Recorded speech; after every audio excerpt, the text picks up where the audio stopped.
జగన్మోహన్ రెడ్డి గారిని తిట్టడమే ఏకైక లక్ష్యంగా జరుగుతూ ఉంటుంది.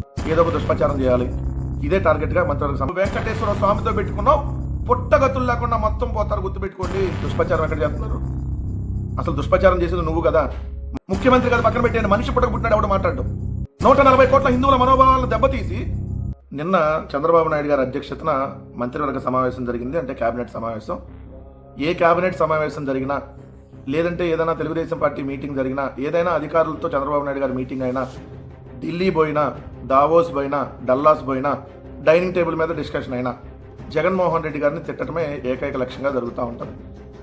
లేదంటే మంత్రివర్గ సమావేశంలో 99 పేజీలకి లుల్లు గాళ్లకో, ఉల్ఫా గాళ్లకో, తెలుగుదేశం పార్టీలో ఏదైతే బినామీ గాళ్లకో, లేదంటే బఫూన్ల గాళ్లకో భూములు కేటాయింపు, ఇది తప్ప ప్రయోజనకరమైన అంశాలు ఎప్పుడూ ఉండవు.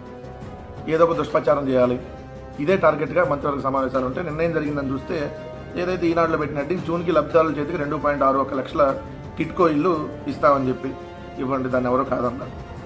పోలవరం నిర్మాణానికి రాయి కోసం ఇల్లు నెంబర్ 902లో తవ్వకాలు, మదనపల్లిలో కేంద్రీయ విద్యాలయానికి 6 ఎకరాలు, సో వ్యవసాయ మార్కెట్ కమిటీకి అక్కడ 33 ఎకరాలు, పోలవరం ప్రాజెక్టు పనులకు రాయి తవ్వకాలు. దాని తర్వాత చూస్తే ఇక్కడ రాజధానిలో వీధి పోట్లు ఉన్న ప్లాట్ల స్థానంలో కొత్తవి అని చెప్పి నిన్న కేబినెట్ సమావేశంలో కూడా తప్పు చేసి బుకాయింపు, వైసీపీ నేర ప్రవృత్తి ఇదే. చంద్రబాబు వాళ్ళు తప్పు చేసి మన మీదకి నెట్టేస్తారు, లడ్డు ప్రసాదంలో జంతువులు కొవ్వలేదని సిక్కు పేర్కొన్నట్టు వైసీపీ దుష్ప్రచారం ఎక్కడ చేస్తున్నారు? అసలు దుష్ప్రచారం చేసేది నువ్వు కదా. మనిషి పుట్టక పుట్టిన వాడు ఎవ్వడూ కూడా తిరుమల లడ్డులో జంతువుల కొవ్వు కలిసిందని చెప్పి మాట్లాడు. ముఖ్యమంత్రి కదా, పక్కన పెట్టేయండి, మనిషి పుట్టక పుట్టినాడు ఎవడో మాట్లాడు. జంతువుల కొవ్వు అని చెప్పి ఉన్మాదకరంగా మాట్లాడినటువంటి మీరు, ఇంకొకడేమో 4 అడుగులు ముందుకేసి జంతువుల కొవ్వుతో కలిపినటువంటి లడ్డులను 1,00,000 తయారు చేసి అయోధ్యకు పంపించారని చెప్పి కారు కోతలు కూస్తే, ఈరోజు జంతువుల కొవ్వు లేదన్నప్పుడు తీసుకెళ్లి మిమ్మల్ని ఏ శిక్ష విధించాలని అంటా ఉన్నాం.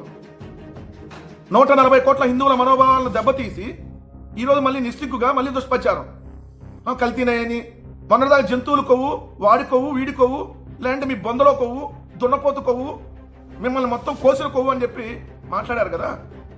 నిన్న మంత్రివర్గ సమావేశంలో అంటే సమర్థవంతంగా తిప్పికొట్టండి, మళ్ళీ జంతువుల కొవ్వేనే ప్రచారం చేయండి అని చెప్పి సిగ్గు ఎగ్గు లేకుండా చెప్తా ఉన్నారంటే ఏ మనుషులను అడుగుతా ఉన్నా మిమ్మల్ని. నిరంతరం జగన్మోహన్ రెడ్డి గారి మీద ద్వేషంతో ఆఖరికి దేవుణ్ణి కూడా రాజకీయాలకు లాక్కొచ్చి ఖచ్చితంగా పుట్టగతులు లేకుండా పోతారో ఈ తెలుగుదేశం పార్టీ వాళ్ళు. ఈ కూటమి ఈ ఏదైతే మంట కలిసిపోతే చూడండి. ఎందుకంటే జంతువుల కొవ్వు అని చెప్పి దేవుడి మీద ప్రచారం చేశారంటే, మీరు జంతువుల కొవ్వుతో తయారు చేస్తే దేవుడు తింటాడా? జంతువుల కొవ్వు లడ్డులు దేవుడు తింటాడా? అంటే అంత కొవ్వెక్కి అధికార మదంతో కళ్ళు నెత్తికెక్కి దేవుని రాజకీయాల్లో తీసుకుని వస్తారా? లడ్డు ప్రసాదంలో జంతువులు కోలేదు సిక్కు పేర్కొన్నట్టు వైసీపీ దుష్ప్రచారం. ఆ నివేదికను బయటకు వచ్చాక ప్రజలకు వాస్తవాలు వెల్లడించాలి. ఇప్పుడు వచ్చింది నివేదిక, జంతువులు కొవ్వు లేదని చెప్పారు. ఈ కొవ్వు అని చెప్పి కొవ్వెక్కి అడ్డదిడ్డంగా మాట్లాడినటువంటి వాళ్ళని ఏం చేయాలి? రాసినటువంటి మీడియా ఏదైతే హిందూ ధార్మిక సంస్థల ముసుగులో అసలు ఏమి ఆలోచించకుండా ఏదైతే చేసినటువంటి దుష్ప్రచారాలు, దీని మీద మరి ఏం చెబుతారు చెప్పండి? ప్రసాదం అపవిత్రం చేయడం క్షమించరాని నేరం లోకేష్.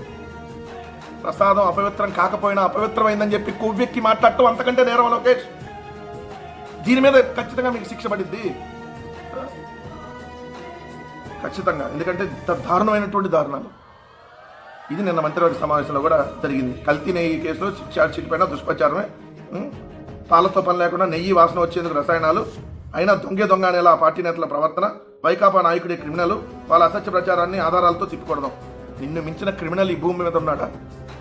అసలు నువ్వు మనిషివే కాదని చెప్పాడు ఏదైతే నందమూరి తారక రామారావు గారు. తేనె పూసిన కత్తి, మేకవన్న పులి, గాంధీని చంపినటువంటి గాడ్సే కంటే నీచుడు నా అల్లుడు చంద్రబాబు నాయుడు అని చెప్తే ఇంకా నువ్వు సిగ్గు లేకుండా బతుకున్నావు. మళ్ళీ ఈరోజు మా నాయకుడిని క్రిమినల్ అంటున్నావా?